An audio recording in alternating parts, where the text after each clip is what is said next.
बच्चों, बहुत बहुत स्वागत है मेरे इस YouTube चैनल के ऊपर। तो चलिए आइए बेटा आज की वीडियो शुरू करते हैं। तो आज की वीडियो क्वेश्चन है, in triangle A B C right angle at B. एक ट्राइंगल ए बी सी जो कि राइट एंगल है बी के ऊपर।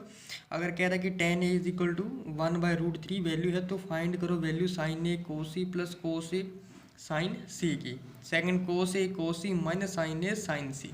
ठीक है, इसकी वैल्यू फाइंड आउट हमें करनी है। तो जैसे कि फिगर कह रहा है कि राइट एंगल है बी के ऊपर, तो हमें सबसे पहले बेटा यहाँ पर एक फिगर ड्रॉ कर लेनी है, लाइक दिस, ऐसे। ठीक है, रफ सी फिगर बना लिया जी मैंने। तो राइट एंगल बेटा बी के ऊपर कह रहा है, तो ये बी आ गया। Let say this is A and this is C मान के चलते। ठीक है, अब ये परपेंडिकुलर आ गया बेटा, ये हाइपोटेनस और ये परपेंडिकुलर, ये हाइपोटेनस और ये आ गया बेटा बेस। ठीक है, तो सबसे पहले हमें tan ए की वैल्यू दे रखी है, वो लिख लेंगे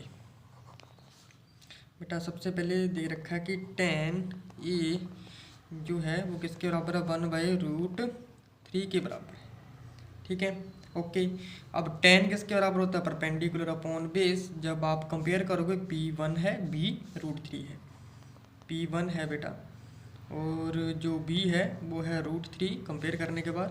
और जहाँ पर बेटा h की वैल्यू नहीं है, h की वैल्यू निकाल लेंगे बाय यूजिंग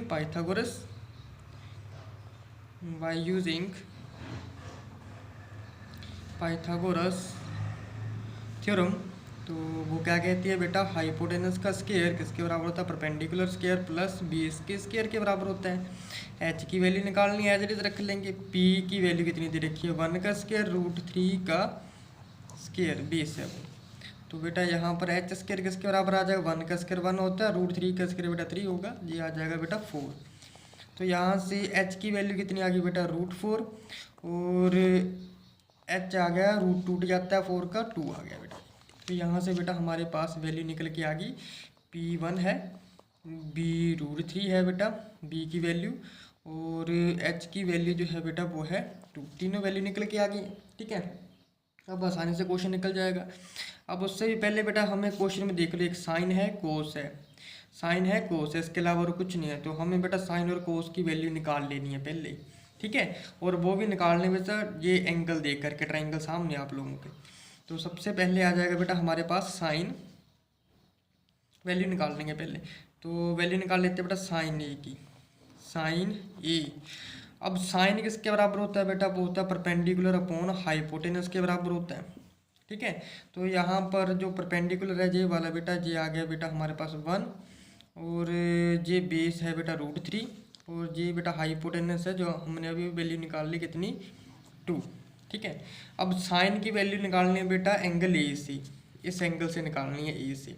एंगल के सामने वाला होता है बेटा कौन सा, परपेंडिकुलर होता है, साथ वाला बेस होता है। ठीक है, ये चीज़ें बेटा तुम लोगों को याद करनी पड़ेगी। ठीक है, अगर नहीं याद करी बेटा तो आप लोग फंस जाओगे यहाँ पर। ठीक है, तो ये चीज़ हमेशा याद रखनी है। ठीक है, तो राइट एंगल बोल रहा है ए के ऊपर, तो परपेंडिकुलर बेटा यहाँ से देखो, यहाँ से इसके सामने वाला होता है हमेशा क्या, परपेंडिकुलर, और इसके साथ वाला बेस है, और ये वाला क्या है बेटा, क्या हो जाएगा जी, हाइपोटेनस। ठीक है, हाँ वो आप लोगों की इच्छा है कि भाई आप किस तरीके से लेकर चल रहे हो, कि बी जे है, ए जे है, कि सी जे है। ठीक है, लेट सपोज कि बेटा आपने जे सी की जगह पर क्या लिखा है, जे ए लिखा है, यहाँ पर ए की जगह पर क्या लिख लिया बेटा, सी लिख लिया है, तो बेटा एंगल ए जे वाला हो जाएगा। अब इसके सामने वाला क्या हो जाएगा बेटा, परपेंडिकुलर हो जाएगा, और परपेंडिकुलर के जे वाला जस्ट साथ वाला क्या होता है, बेस, इसके सामने वाला हो जाएगा बेटा हाइपोटेनस। ठीक है, इस तरीके से हो जाता है। तो अगर आपने एंगल जे ले रखा है बेटा ए, तो परपेंडिकुलर इसके लिए ये हो जाएगा, कितना हो जाएगा, 1। अगर हाइपोटेनस की बात करें, इसके वाला बेस सामने वाला होता है हाइपोटेनस, ये आ जाएगा 2, इस तरीके से। ठीक है, समझ गए होंगे आप। अब इसी तरीके से हम बेटा कोस ए की वैल्यू निकाल लेंगे। अब कोस किसके बराबर होता है, बेस अपॉन हाइपोटेनस के बराबर होता है। अब कोस ए, बेस कोस के लिए, इस एंगल के लिए, कोस के लिए, ए के लिए, तो बेस जे आ गया बेटा, हाइपोटेनस जे आता है, तो ये आ जाएगा बेटा √3 कितना, 2। अब हम निकाल लेंगे बेटा साइन सी के लिए। अब देखो साइन सी जे आ गया। अब सी जे एंगल जो आ गया इसके सामने वाला होता है परपेंडिकुलर, जे वाला होता है बेस। समझ गए? ठीक है, तो परपेंडिकुलर अपॉन क्या होता है इसका हाइपोटेनस। परपेंडिकुलर बेटा कितना आ गया जी √3, जी √3 अपॉन हाइपोटेनस कितना है बेटा 2, तो यहाँ पर हम लिख लेंगे 2।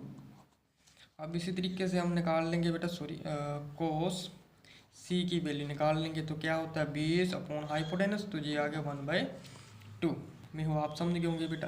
तो अब क्वेश्चन में जो चीज़ें दे रखी हैं फर्स्ट और सेकंड बार, यहाँ पर लाइन लगा लेता हूँ बेटा। ये क्वेश्चन में पहला पार्ट क्या दे रखा है बेटा, sign A cos C plus cos A sine C. ठीक है, और ये सेकंड पार्ट भी लिख लेता हूँ, वो दे रखा है बेटा कोस ए कोस सी minus sine A sine C. ठीक है, तो sign A cos C plus cos A sine सी, तो साइन ए की वैल्यू कितनी है, वो वैल्यू लिख ले कितनी है 1/2। कोस की वैल्यू कितनी है 1/2। ऐड कर लेंगे कितना, कोस ए √3/2 और साइन सी √3/2। देखो ये दोनों सेम है, स्केयर हो जाएगा, तो 1 × 1 2 2 का 4, तो ये 1/4 प्लस √3 × √3 का स्केयर यानी कि 3 आ जाएगा। 2 2 का हो जाएगा बेटा 4, तो एलसीएम सेम आ जाएगा। 3 + 4 4, 4 से 4 कट गया, ये आ गया बेटा कितना 1। ठीक है, अब इस तरीके से कोस ए कोस सी ये वैल्यू लिख लेंगे, कितना आ जाएगा बेटा √3/2 आ जाएगा जी। और कोस सी जो है 1/2 होता है बेटा, माइनस जे होता है साइन ए 1/2, और साइन सी की वैल्यू है बेटा √3/2। ठीक है, ये वैल्यू हम निकाल चुके हैं ना, सारी वैल्यू लिखी हुई है ऊपर मैंने। तो अब क्या करना है, सीधा मल्टीप्लाई हो जाएगा √3, और √3 को 1 से मल्टीप्लाई किया √3, नीचे 2 2 का 4, माइनस 1 को √3 से किया √3 आ जाएगा, 2 2 का कितना होता है बेटा 4, तो अगेन एलसीएम 4 आ गया। ऊपर कितना रह जाएगा √3 माइनस यहाँ पर आ जाएगा √3। वैसे भी अगर देखो बेटा ये 0 बन जाता है, ये प्लस और नेगेटिव यहीं से भी कट जाता है। ठीक है, अगर आप वैसे भी लिखो तो 0/4 यानी कि ये आ जाता है 0 आंसर। ठीक है, इस तरीके से ये क्वेश्चन होगा बेटा। तो मैं होप आप लोगों को वीडियो अच्छी लगी होगी और अच्छे ढंग से आप लोग बेटा समझ भी गए होंगे। ठीक है, ना पता चले कुछ तो कमेंट बॉक्स में लिख दीजिएगा, तो डाउट मैं आप लोगों का क्लियर कर दूंगा बेटा। बेशक मुझे दोबारा से वीडियो क्यों ना बनानी पड़े, ठीक है, वो ही बना दूंगा। तो मिलते हैं हम अपनी नेक्स्ट वीडियो में, तब तक के लिए बेटा जय हिंद, थैंक यू।